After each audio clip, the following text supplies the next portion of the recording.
Release the hounds, the chase. Assassin's Creed Unity was a huge disappointment, but not for the right reasons, and Origins took the world by storm when it came out with the whole revamp of the franchise. But there is one forgotten Assassin's Creed game that a very close person to me would like to talk about. Sting on a lord today.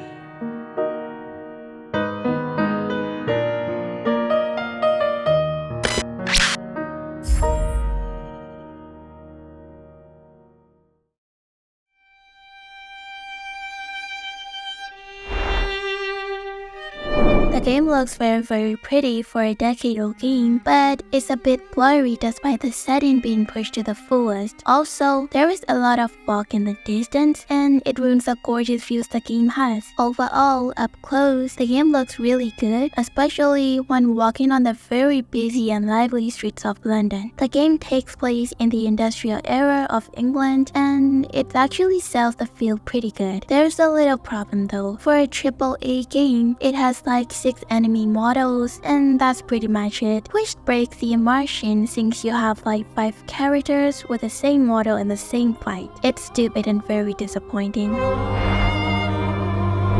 The gameplay isn't very different from what we're used to, but it still has a few nice and unique tweaks. The combat system has been fully redesigned to feel more like a beat-em-up system, which is not bad and fits the game perfectly in my opinion, or his, since he played the game.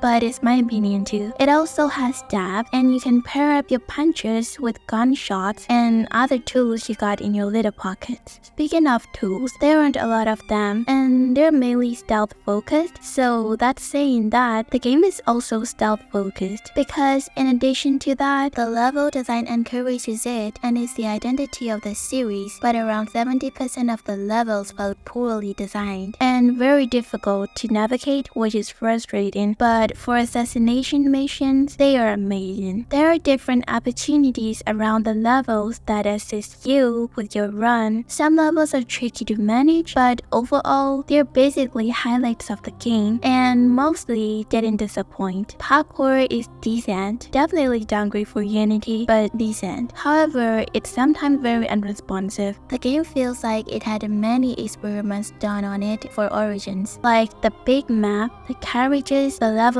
system. It's all packages getting polished for Origins. Speaking of leveling, a lot of gear in the game is locked behind a level that you need to grind to. Super shitty. Also, something about the parkour that I forgot to mention is that there is a new tool, which is a zipline that helps you navigate the big gaps between the buildings. Now, this is very appropriate. Due to the map size, those gaps were inevitable, and it wasn't very nice to have players hop off tall buildings just to climb another, so good stuff. There are a variety of side quests and missions, and all of them are nice and entertaining. The game has 2 playable characters, Jacob and Evie. One is meant for confrontation and the other is more focused on stealth, but I didn't sense any different when playing as either of them. This script has too much information. I hate whoever wrote it. Hey! Shut up.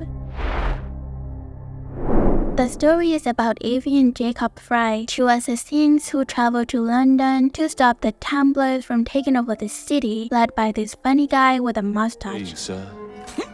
The twins meet up with this funny Indian assassin who happen to be trained by their father. He fills them in on what's happening, and they all team up to stop the Templars and recover the Piece of Eden. The story is very nice. The difference between Evie and Jacob adds flavor to the narrative, and it makes it more interesting to see how both of them deal with their own missions. The story shows how harsh London became for the weak, like for children and for poor people, and how they falls into labor and exploitation. There isn't much focus on modern day events. They are there, but I mean so little, almost nothing to the story. Assassin's Creed Syndicate was a solid entry in the series. It tried new things and did its best to stand out while maintaining the series' identity, even though some things felt out of place, and for that, it deserves 7.1 out of 10.